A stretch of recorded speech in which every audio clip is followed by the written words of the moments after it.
Today, we're going to compare the GF80mm versus the GF110 and see which one comes out on top.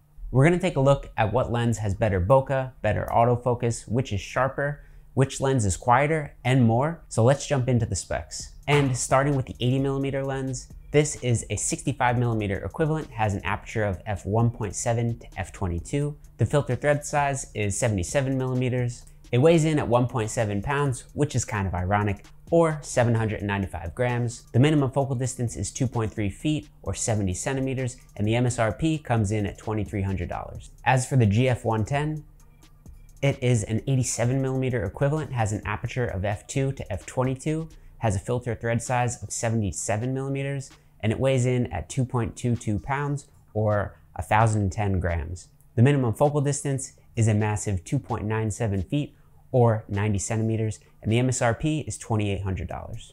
To jump into the build, pretty much all GFX lenses are top-notch quality and feel extremely premium, and both the 80 and the 110 are no exception. For one of the largest differences between the two lenses, you can just take a look at the title. The technical name for the 110 is the GF110mm f2 RLM-WR, and the 80 is the GF80mm 1.7 RWR. The R in the title denotes aperture ring. All GFX lenses have an aperture ring, at least to my knowledge. WR stands for weather resistant, so it means it has all the seals needed to keep your lens protected for weather elements like rain and also dust. And LM stands for linear motor. So the 80 features an aperture ring and is weather resistant, but does not contain a linear motor.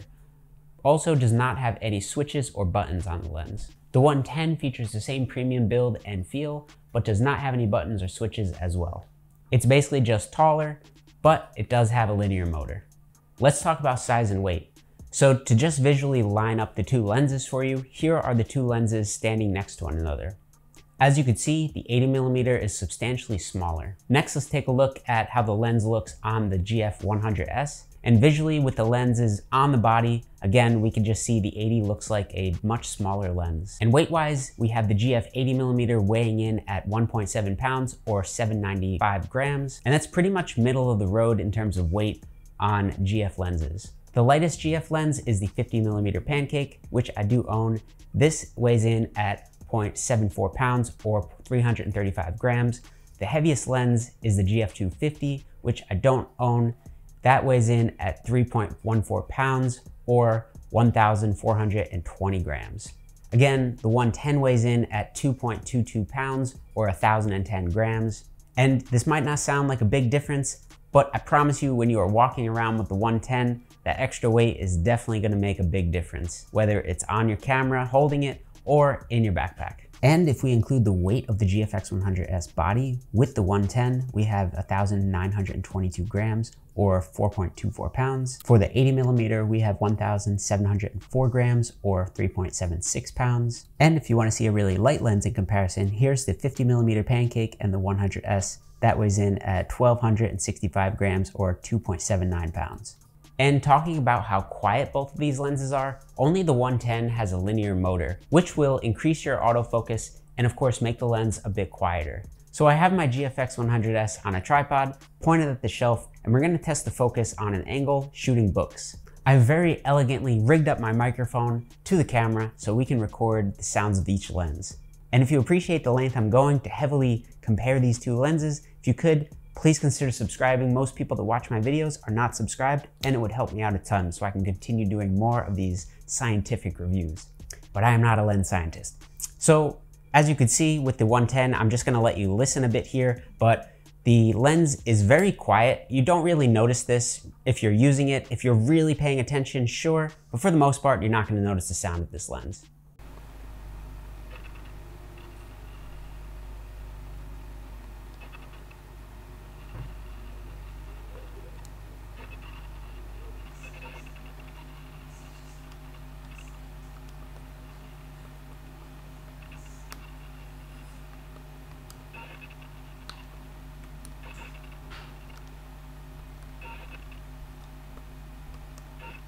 And swapping lenses with the 80mm on now.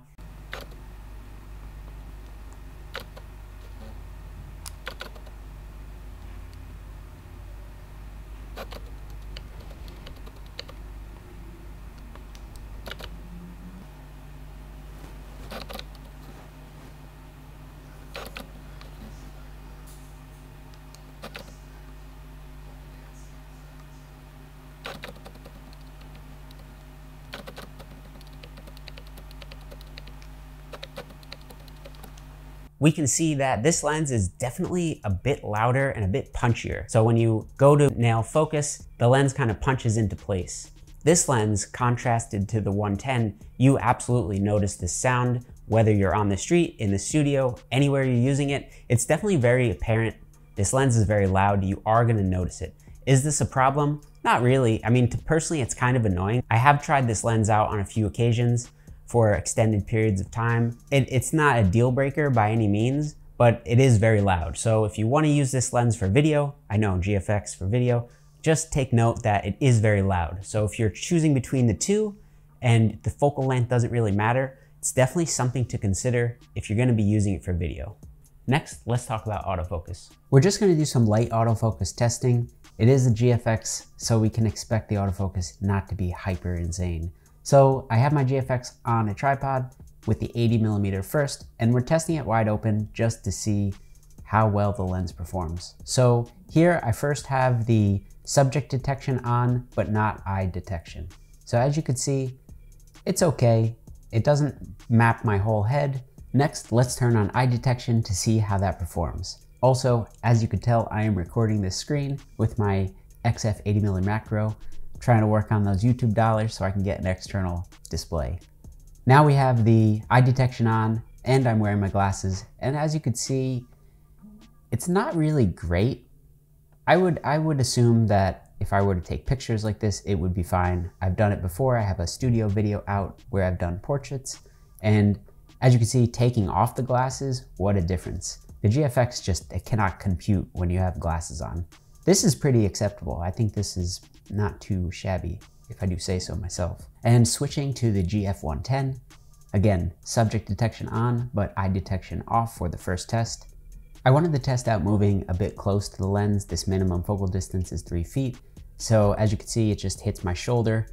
But once I back up and I am in proper focus, it does map me pretty well. I would say this is substantially better than the 80. And again, part 2, turning auto eye on. Let's see how this stacks up. And it's looking pretty good. Again, part 1 of the part 2 is with the eyeglasses on. Seems to be holding up a little bit better than the 80. So the linear motor is definitely doing its thing. And we're gonna add a little bit of speed into the mix. Overall, not bad. It is medium format after all. So let's take off the glasses and really test it out. So I'm turning my head a little bit, moving a little bit faster than I did even in the 80 test.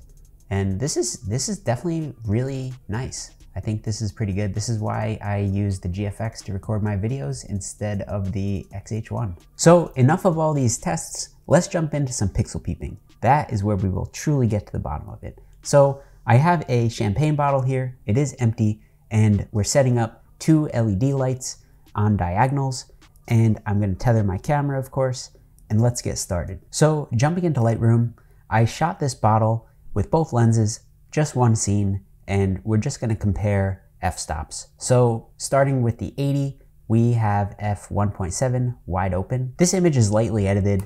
This is the original, so as you can see, not a bad look, and I edited it to look completely horrible, bringing up the shadows and the highlights down just so we can really see the detail. And once we zoom in, we are hit with chromatic aberration. So that's these purple highlights and these teal highlights.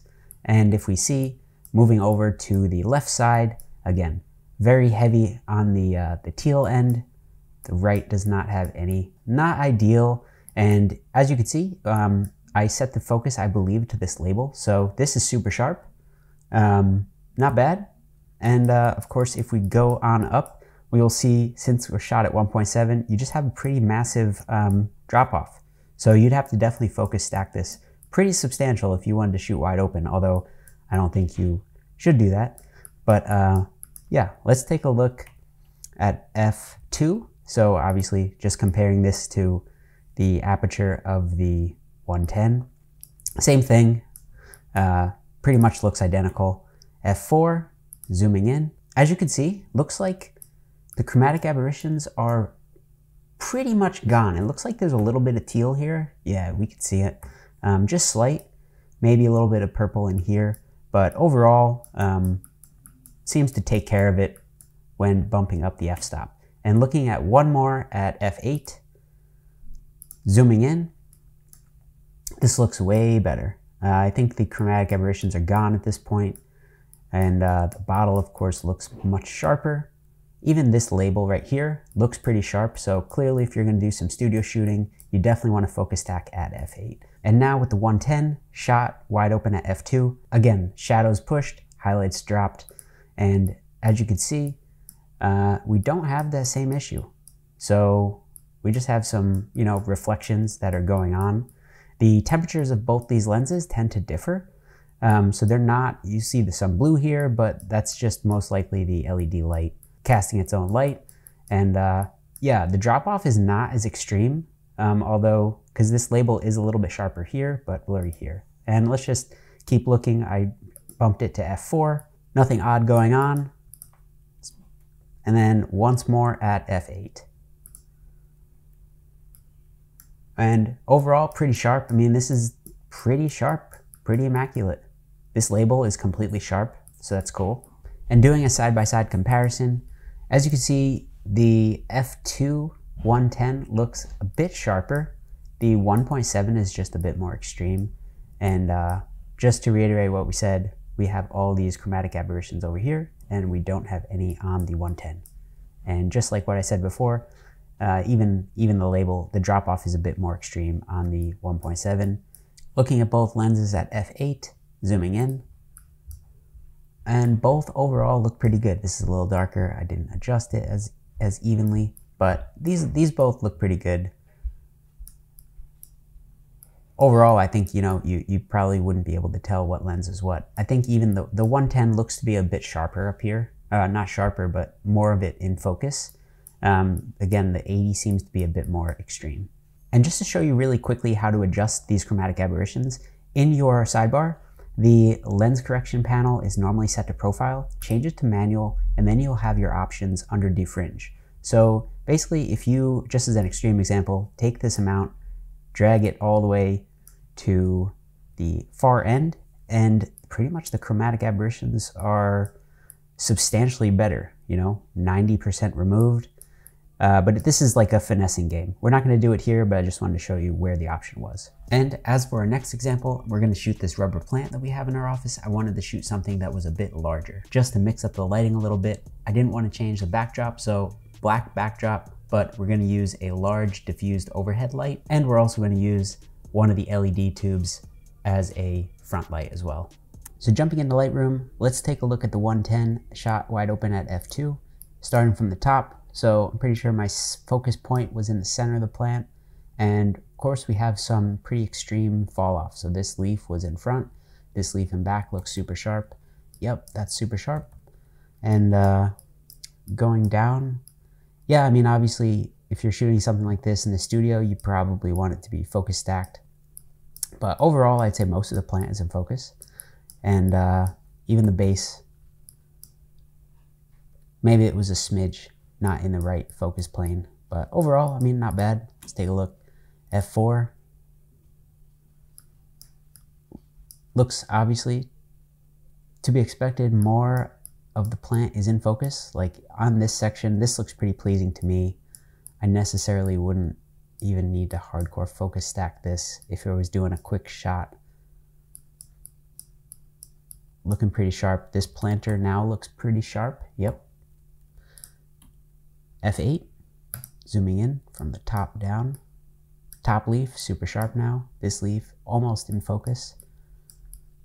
And again, just more of this is in focus as the aperture increases.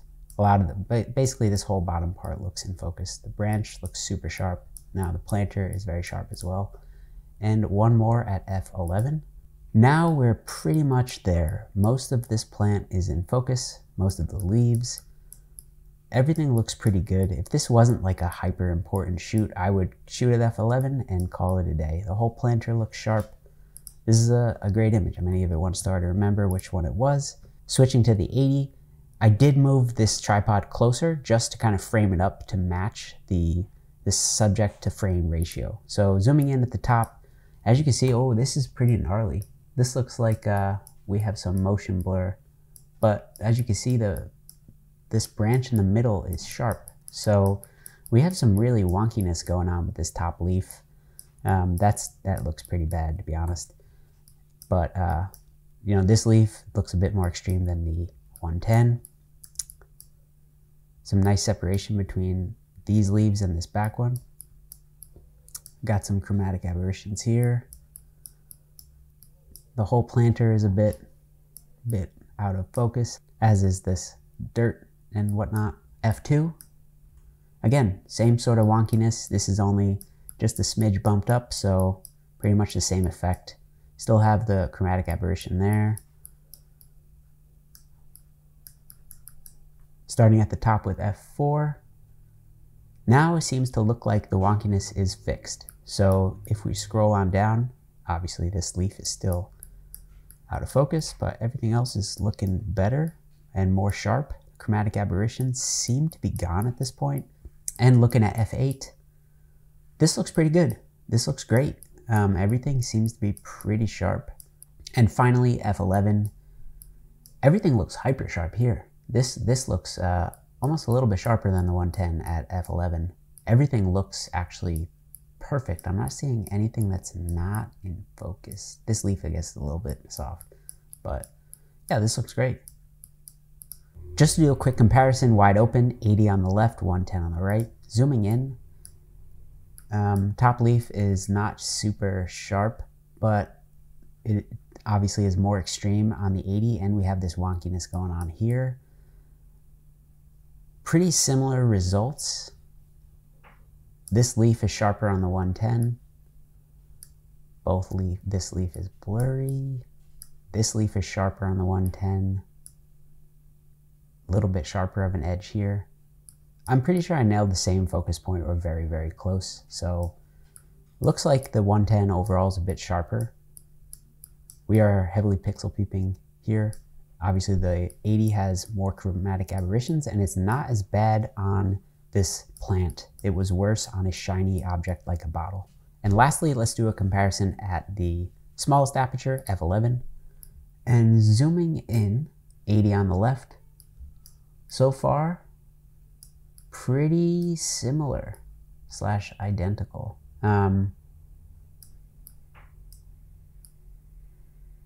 Again, it looks like the 80 is a bit sharper on some things. Unsure if it's related to the focus point, but yeah, as you can see, like this tip, they're the same. But it's a little bit softer here on the 110 versus this.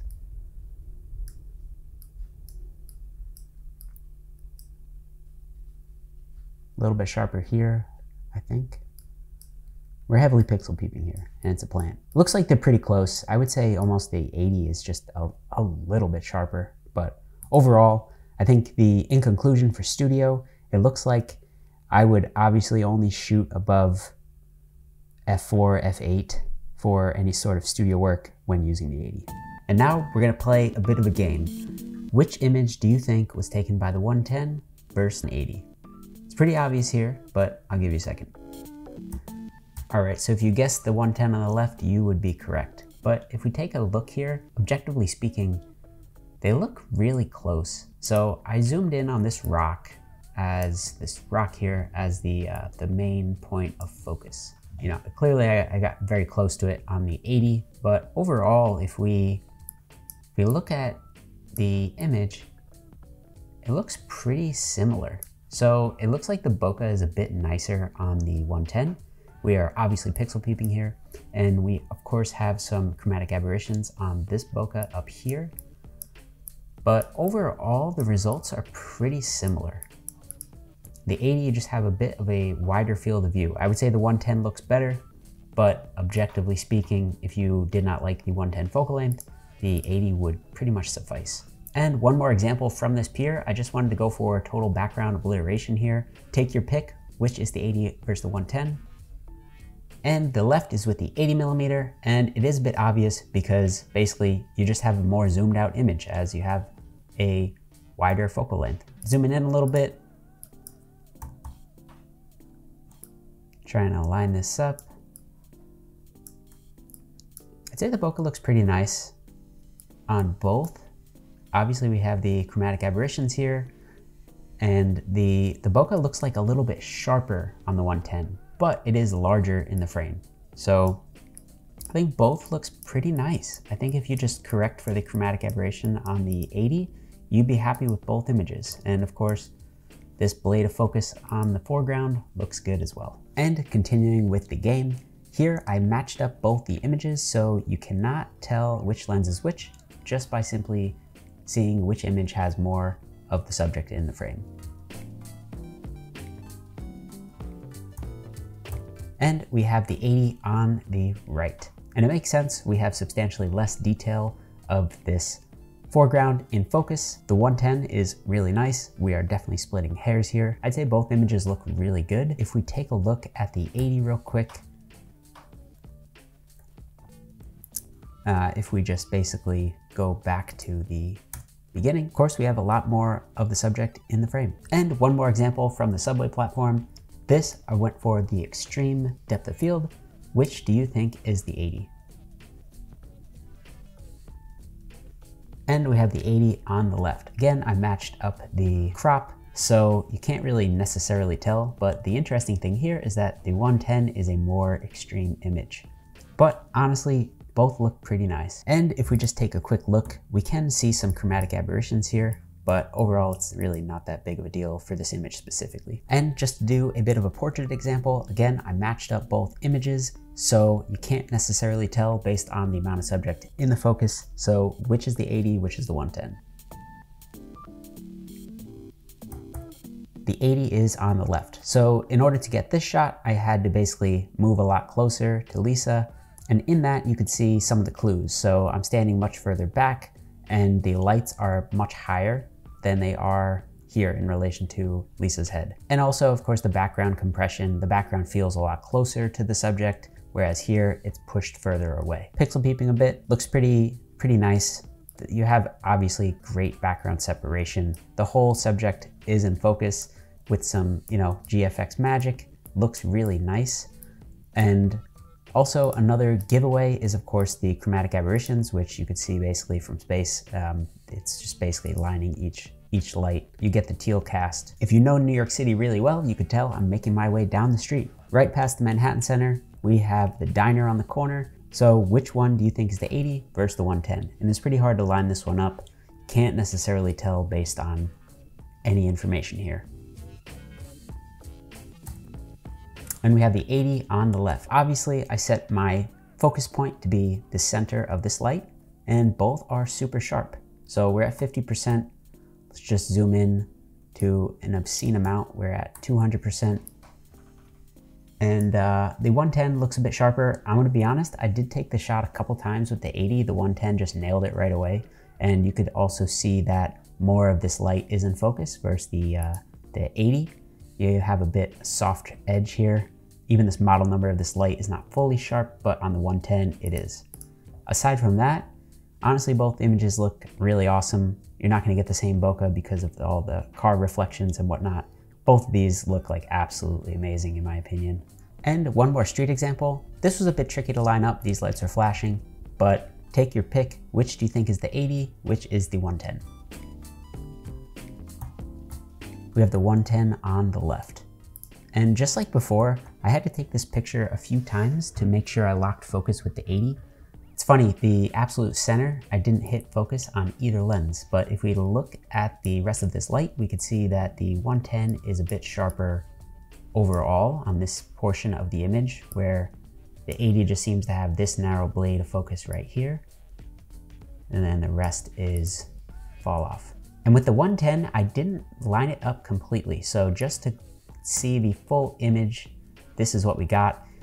In my opinion, I think, we're splitting hairs a little bit. Just this composition is really nice with all the lights from the cars and whatnot. I would definitely pick the 80 as the better image. However, I think if I got the same perspective, I think the 110 would be a bit nicer. And part 2, I line these images up a bit better. So which do you think is which? Pretty easy giveaway here. I obviously had the same settings, so the 80 was a bit brighter. I didn't take the time to adjust it, but both these images look absolutely amazing. I think you can't really go wrong with either lens in this scenario. I think the bokeh is a bit nicer on the 110 for sure. And in terms of sharpness of this light, It looks like they're pretty similar. I think the 110 is a little sharper. Yeah, it's definitely a little bit sharper. It looks like this whole light is in focus on the 110, whereas on the 80, this side's a bit sharper. This side has a bit of a fall off. Obviously you can read the text really clearly, which is cool. But yeah, I mean, we're definitely nitpicking. Both these images look really cool. And the best thing about both these lenses is how much light they let in. They're absolutely amazing to use in the dark. Unlike an f4 lens, you have to crank the ISO. It was fully dark out, and we're only at ISO 500, and that's pretty awesome. And we're gonna wrap up this pixel peeping segment with some dog portrait. Which do you think is the 80, which is the 110? The angle was kind of hard to line up as the subject moves, but nevertheless, if we take a look, we have the 110 on the left. And if we zoom in, his head was a bit tilted on the left. If we do zoom in, we have the same eye in focus, so that's pretty cool. Zooming into 200%, we can see the eye is just a little bit soft on the 80. It looks like I didn't completely nail focus, whereas the 110 completely nailed the focus on it. And yeah, even the other eye is definitely a bit more in focus, but his head was tilted on the other image. If we look at the background, you can see both look really nice. It was really hard to line this up. Yeah, the 110 just looks a bit nicer. This is a pretty nice effect. It's more pronounced here, the bokeh on these knobs of the cabinet. But honestly, on this side, you know, it's pretty much a toss-up. They both look really nice. You can't really make out anything on the shelf. Overall, I think both these look really nice. And one more example. This one I think I completely nailed and got completely lined up, which I'm pretty proud of. But which is the 80 and which is the 110? We have the 80 on the left, 110 on the right. And let's zoom into this eye. So I think we have pretty much the same exact head position, which Duncan moves around a lot, so I'm pretty happy with that. But it looks like it's the same result. The 110 is a bit sharper, a bit more locked on than the 80. And it may also be distance, but if we take a look at, yeah, both of these are the exact same crop. I didn't crop in. I think ultimately the 110 at wide open at f2, the 80 of course is at wide open at 1.7. I think wide open the 110 is definitely a bit sharper than the 80. But like we pixel peeped in the studio examples, the chromatic aberrations, especially here, pretty much very hard to see. Like I definitely think there's some chromatic aberrations on the end of this ear, but these are plants in the background, so you can't really tell in this one. You could see a little bit here on the top of his head and here, but it's really hard to tell. I think both these images look really nice, and honestly, to 99% of the people you show these to, they're really not gonna know, especially unless you're really zooming in, which one is better. And now I just wanna share a bunch of fully edited photos that I took with both lenses. Enjoy.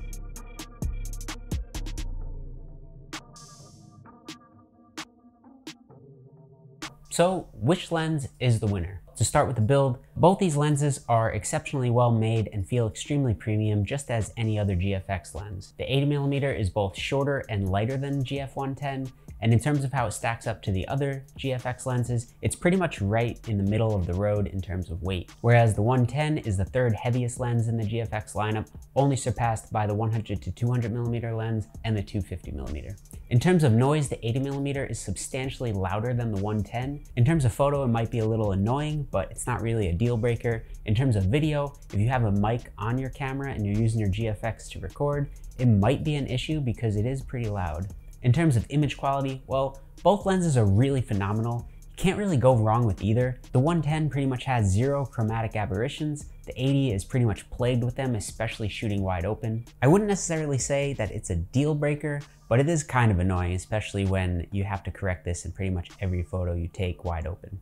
In terms of focal length, well, the 80 is obviously not as long as the 110, and the extra width does come in handy in many situations. They're also just different enough. Like the 110 is more telephoto, the 80 just simply is not as long. In terms of my personal choice, I would say the clear winner is the 110. It was the first lens that I chose to purchase for the GFX100s, and I don't really see a need personally to own both the 80 and the 110, at least for my purposes. There's definitely times where when I'm using the 110, I wish I had a bit more to capture in my scene, but ultimately when using primes, you just have to make more space, either back up or just gonna have to deal with the shot you compose. I think ultimately the 110 is a much more premium lens than the 80. In my opinion, the image quality is just that much better than the 80, and you have 0 chromatic aberration, so it's one less thing to worry about in post. But it is very heavy, so I wouldn't really fault anyone for going with the 80 to save the weight. You can basically fix anything you need in post. It's not really that big of a deal, but for me, I would take the better autofocus and the higher end quality with the 110 over the 80. Next, check out one of these videos over here, and please consider subscribing if you found this video helpful. I would greatly appreciate it. Or if you'd like, you could buy me a coffee. There's a link to that in the bio. And with that being said, I'll catch you in the next video.